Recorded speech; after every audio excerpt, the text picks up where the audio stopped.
Hi, everybody. One of the fun things that I've gotten to do, wait a minute, I'm going to rephrase that because there really a list of fun things related to the pandemic. One of the discoveries of the pandemic has been how much fun it has been to do a kind of weekly and now every other week Coffee with Paul session in which I get to take questions anonymously submitted, so I don't get to see who submitted them and whose name's attached to it. Sometimes I really like to know, like, who is that? But I don't. I just take the questions and I try to go through all of them and answer them. And it's really one of my most fun ways of engaging because I love the challenge of not being able to prep, really. And I know that sounds funny, but it's like they're just kind of, it feels like a conversation to me. The way that if I ran into somebody in the dining hall, which I miss, they might say, hey, what's up with X or what's up with Y? And some of the questions are more reflective, and that would be if I was sitting with somebody over a drink and they said, have you ever thought about X or Y? And so I'm going to run through the ones that I have for our alumni that we're doing this as part of homecoming, and I'm really excited to be doing it with you. And I'm really glad that you're part of our homecoming activities this year, this weird year. We'd much rather have people back on campus, but we've been integrating more virtual components, and we were ready to make this shift, and Christy and everybody on that team who put homecoming together has done just a marvelous job. So kudos to them for all of the creativity that went into these festivities. So first thing, kind of state of the union, if I can. Someone asked, kind of how's the university doing in this context? And honestly, we're doing really well. It's a funny thing to say because I think so many schools are struggling these days, and you're reading the same newspaper stories I am. But if I were to make a broad observation, in the pandemic, organizations that are mostly analog, face-to-face, are struggling. Think hotels, travel, restaurants, concert halls, and organizations that are mostly in retail, and then organizations that are more digital, at least have a better chance of surviving and maybe even thriving. So think, Amazon and Walmart, which has now moved to, less dependent on its physical location and doing a lot of delivery and competing. Telemedicine would be another good example. And certainly online education. And it's everything from the MOOCs like Coursera and edX to things like Masterclass, which is just people at home trying to better themselves and learn about A, B, or C. And certainly it's online education degree granting. So we have seen a major surge over the course of the summer into the fall. We've had to hire upwards of 300 new full-time staff to handle that influx of students. We are discovering where our analog processes are still a little bit too much present, and those have become a little bit of a logjam, but it's a great opportunity to kind of get those identified and fixed. So we're in a pretty good place. And that's allowed us to take really good care of our people.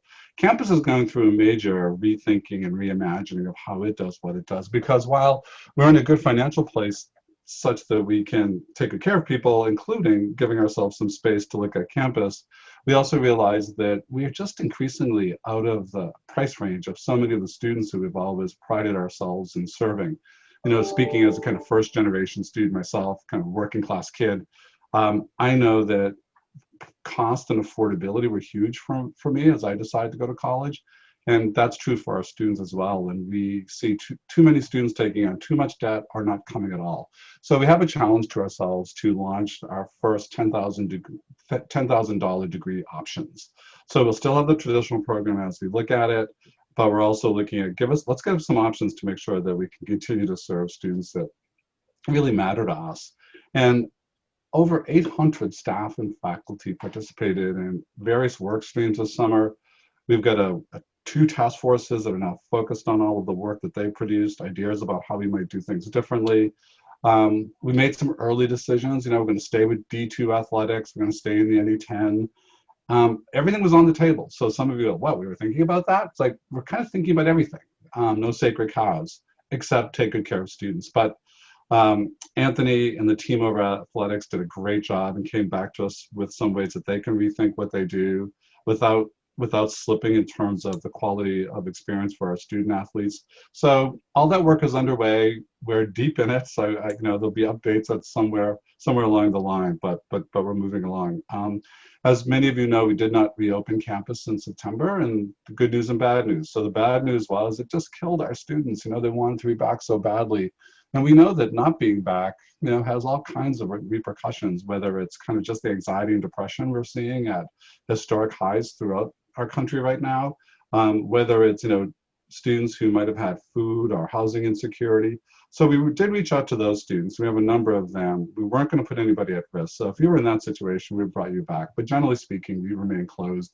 And a lot of unhappiness when we announced that, because we announced it pretty early. And then as the pandemic really swept across the country, what we saw school after school after school stumbling in their attempts to reopen, I think the sort of original criticism has subsided, but certainly people are saying, okay, well, what about January? Is January a possibility?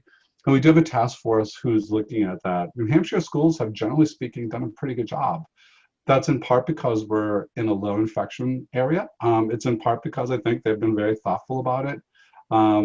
It's in part because some of those schools are relatively rural, are a little bit more isolated, not all of them. We would be less isolated in that respect. But the task force is looking at that question. And the thing that's worrisome right now is that infection rates are spiking across the country. And they're actually going up in New Hampshire. And that would be a very difficult situation in which to reopen. That said, there's a lot of good reasons to at least think about it and look at it. So I'll get those recommendations probably in another week or two. I mentioned that our enrollments are good, et cetera, and enrollments for a school like us translates into kind of financial well-being, of course, as well.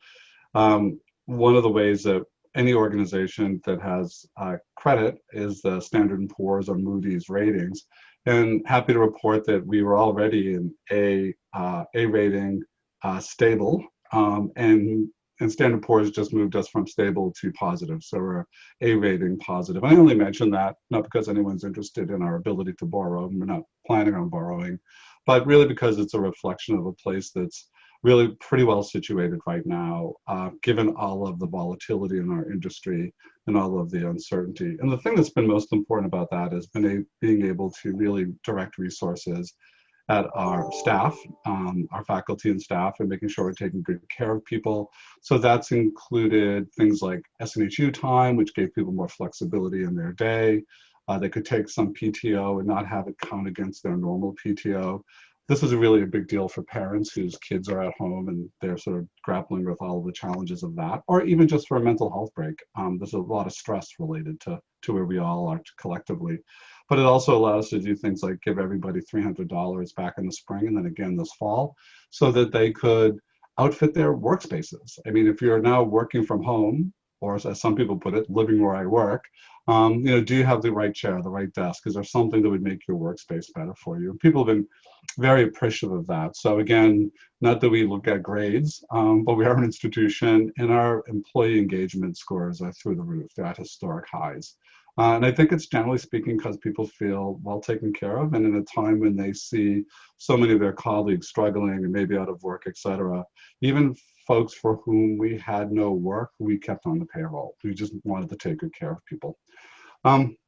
So that's the sort of general state of things. Busy, busy, busy. These are long days and weeks, as it's true for many of you, but I'm really proud of where we are as an institution and of our people. It's a remarkable place to be, a remarkable time. So let me go to your questions, the next questions. One was, can you give us a sneak peek into the work of reimagining higher education? What are one or two examples of where the direction might take us?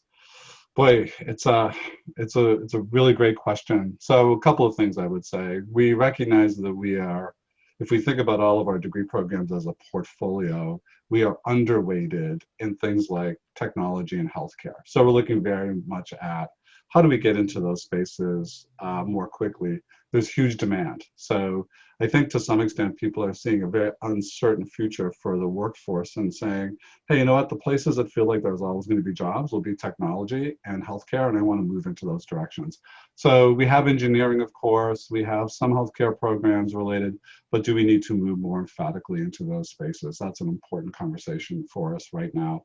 The pandemic will change some things. We'll probably never go back to having the same number of people in the office. So I think our future will be much more distributed work. And that actually allows us to think about reaching out to places where we serve students, but maybe we don't have any kind of physical on the ground presence. So it could be hire people from the communities where we enroll a lot of students. I think that's an exciting, interesting thing.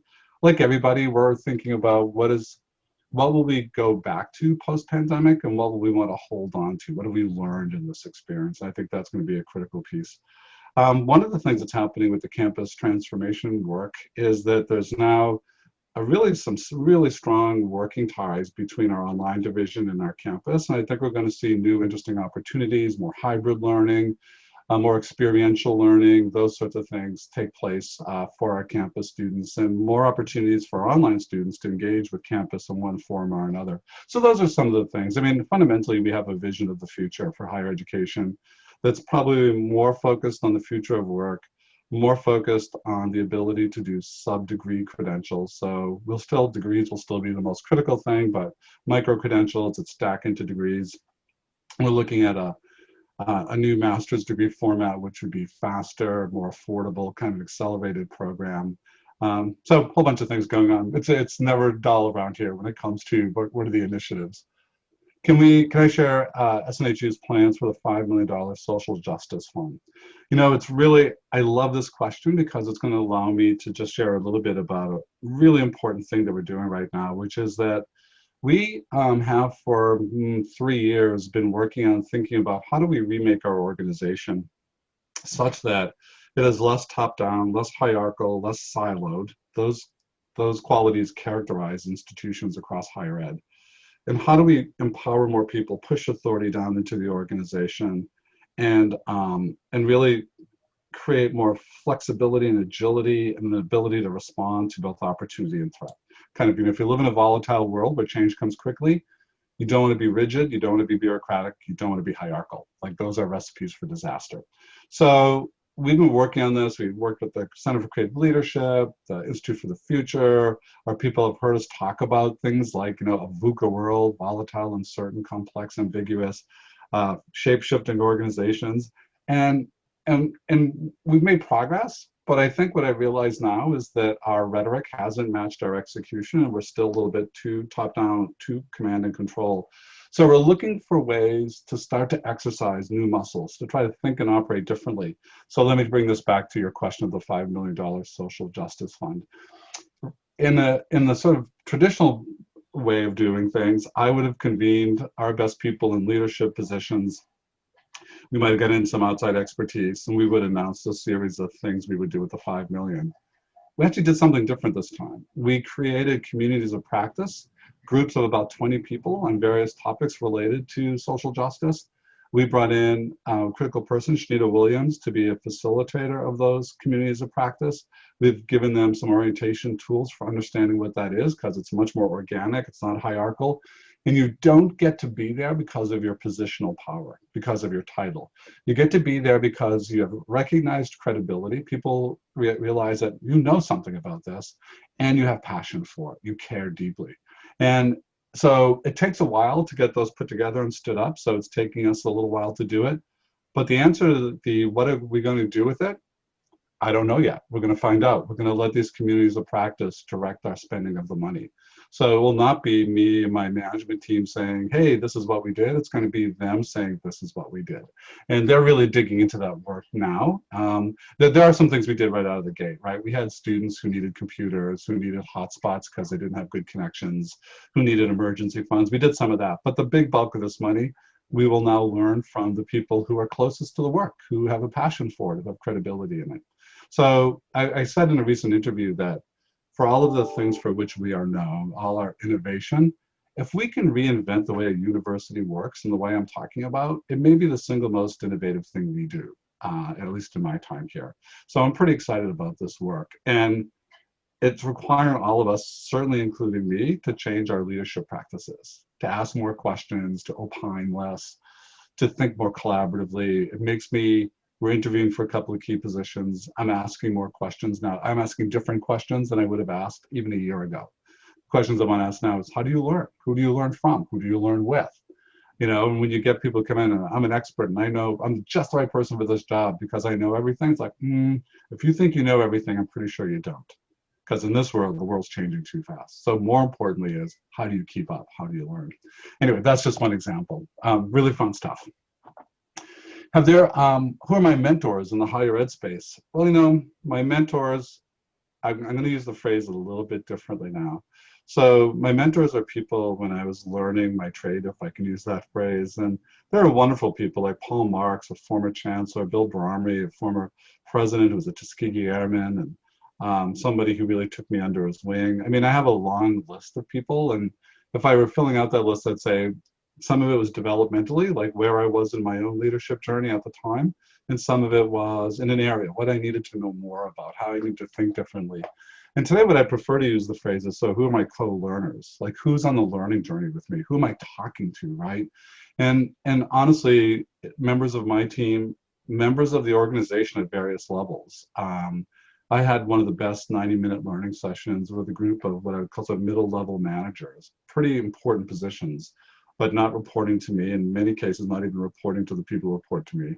And you know, 90 minutes of candor and thoughtful reflection on how we do what we do, and I learned so much in that. And certainly colleagues in the field, there are a couple of presidents who are international, one's in England, another one's in Spain, and we talk about once every 6 weeks on a Friday afternoon. We'll get on and just share, what are you learning, what are you reading, what's important, what are you struggling with, what did you screw up? So co-learning, I think, is the phrase I'm going to prefer for some of this, but it's a pretty long list.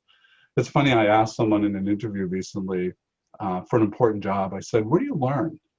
And she said, you know, I read Harvard Business Review and I talk to the 3 or 4 people who report to me.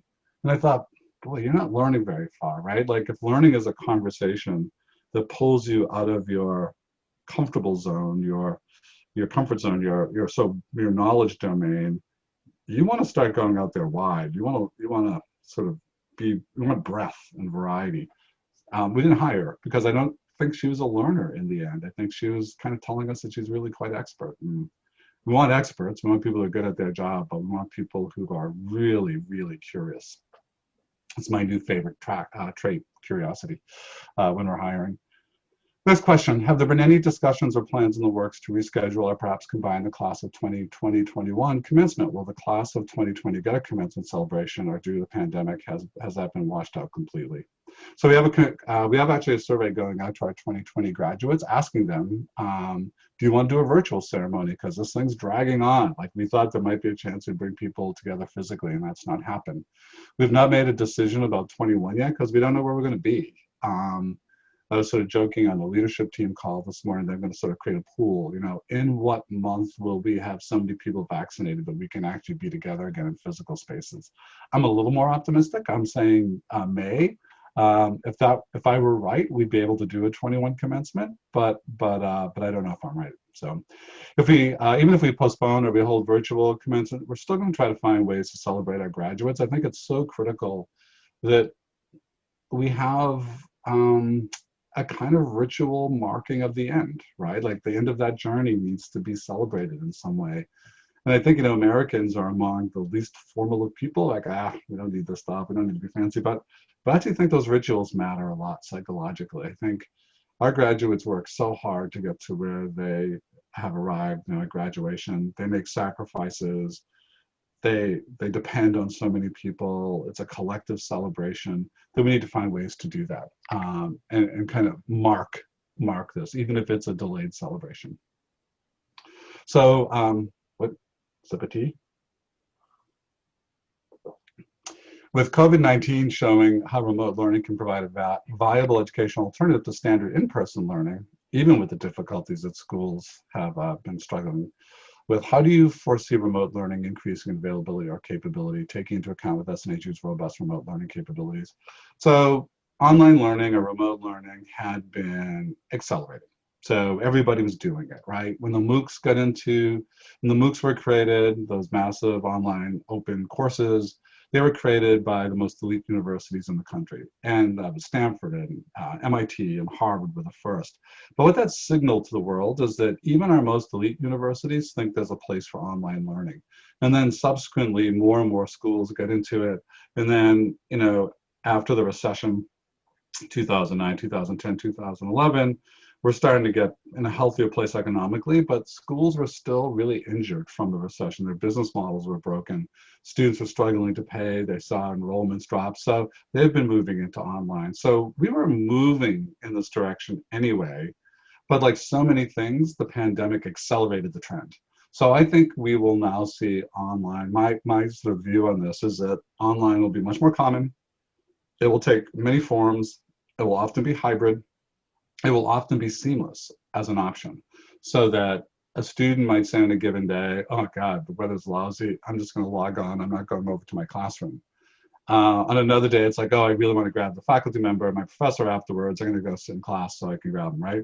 And they won't make distinctions. And I think one of the things that we will see drop off is this distinction between online and face-to-face learning. Like we still use that expression. If you know anybody in Generation Z, the kind of, you know, the generation that grew up as digital natives with ubiquitous computing around them, I would argue they're never offline. Even at the dinner table, if you have kids, they're like, you know, they're looking at their phone. Are they, you know, now, so they're very comfortable kind of being in both spaces.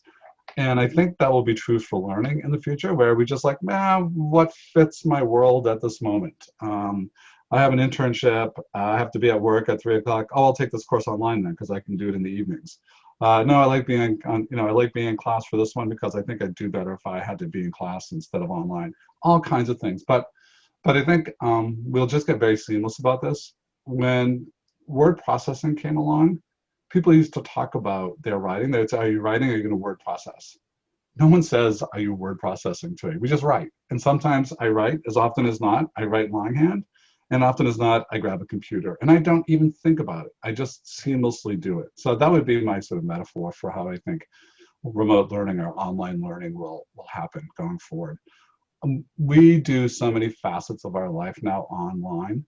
There's no reason to think that learning wouldn't be included in that mix. And the other place is medicine, right? You see, everyone says telemedicine was moving, growing. It's never going to go back, right? We'll always have much more telemedicine. I think that will be true for education. Let's see, are there internship opportunities or jobs available during the pandemic? Yeah, actually, surprisingly, we're seeing employers get really creative. In some ways, it's almost easier because their workforces have to be remote, then it's easier for them to think about internships being remote. So we've seen a consistent influx of new opportunities through Handshake, which is our recruiting platform. That's available for online and campus students. Yeah, I mean, if you're interested, if you're listening to this and thinking, how do I do this? Reach out to the Career and Professional Development Office. They're the ones that are really driving this and facilitating and making that possible. How can alumni help support students in the SNHU community during this time? Oh God, volunteer, mentor, support student scholarships, hire our students, give them internships, be in touch with the alumni office and ask them. I think what we're seeing with our students right now is, like everyone, they're feeling more isolated. I think our students who are generally doing well are doing well. But I think students who needed the structured accountability of a classroom, or that they knew they were going to see their faculty member Monday, Wednesday, Friday, I fear they're dropping off. And we hear this, by the way, this is not just the SNHU, we hear this nationally. So the students who may have been more fragile for one reason or another, it could be their learning preparedness, it could be their financial, social situation, they're a little bit more at risk, and I worry about them. So please reach out to the Career and Professional Development Office if you want to be helpful in this. To the Alumni Office, excuse me, if you want to be helpful in this. Last two questions. What have you learned about yourself during the pandemic? I did rediscover a love of ice cream, and I'm really paying the price for it. So I'm trying to be less loving of ice cream. But I think the thing that, I'm hesitant to say it this way because there's so much suffering in the world right now because of the pandemic. But there have been some gifts in this. And one of them is that my job had become so external, and I was always on airplanes and traveling and representing SNHU, and that's important work, was that I was so less available on campus. And now, I'm not traveling, obviously. I realized how much time I was, like, even just the getting to places and getting back from places just ate up hours and hours, right? I trip out to the West Coast to give a 2-hour talk and then come on. So I'm still doing those talks. In some ways I'm doing more of them than ever, but I can do them from here, right? And it's quick and I can just do it. And what's buying me back is time to spend with our folks. So I do drop-ins with our advising admissions teams and other teams. And I do weekly meetings with our academic departments on campus, our faculty meetings. It's just been great because it's been really engaging. It reminds me how much I feed off the energy of the people I work with. I've learned a lot. I realized that in my being away, how much I sort of was falling behind in some key things. So it's getting plugged back in again, and it's been really nice. Because I'll take the next question, then I'll explain why I say it's really nice. What have you learned about the SNHU community? What's been nice about being plugged in this way that not traveling has allowed is I'm just reminded how great our people are. I mean, this is such a kind culture. And look, there are a lot of things that organizations want to say about themselves. We're high performing, you know, we're operationally great. We have high customer service. We say that about ourselves. We're so focused on students. But I love the kindness of the place. I don't know that that's a word we hear very often. I think I see people being attentive to each other. I see people leaning in when people are in need. Just all the ways they're connecting. There's a lot of pain right now, right? I mean, there are people who are alone and that's isolated. There are people who have kids at home and homeschooling and they're just not enough hours in the day. I think, you know, for relationships that were hard, that this didn't make it easy. Just, you know, it's everything. There are people who are losing people. There's grieving without the ritual ceremonies of leave taking that, you know, the pandemic prevents. And against that backdrop, I see this incredible compassion and kindness at SNHU, a leaning in, a supporting of each other. And it's really what we do with students, right? So I've said a couple of times, I feel like we've been trying to work really hard to take good care of our people. They in turn are taking good care of each other. And they in turn are taking good care of our students. So it's a beneficial cycle that happens here. And it's just, you know, it reminds me why I love this university. There are lots of great universities in the country, but I don't know if there are a lot like this one.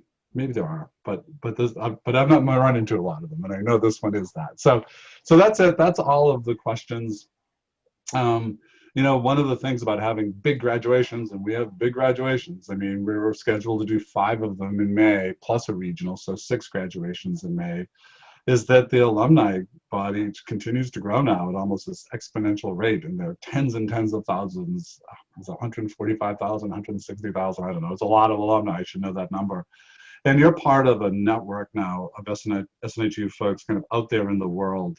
And you know, we're proud to have you be part of this big, sprawling, crazy family that is SNHU.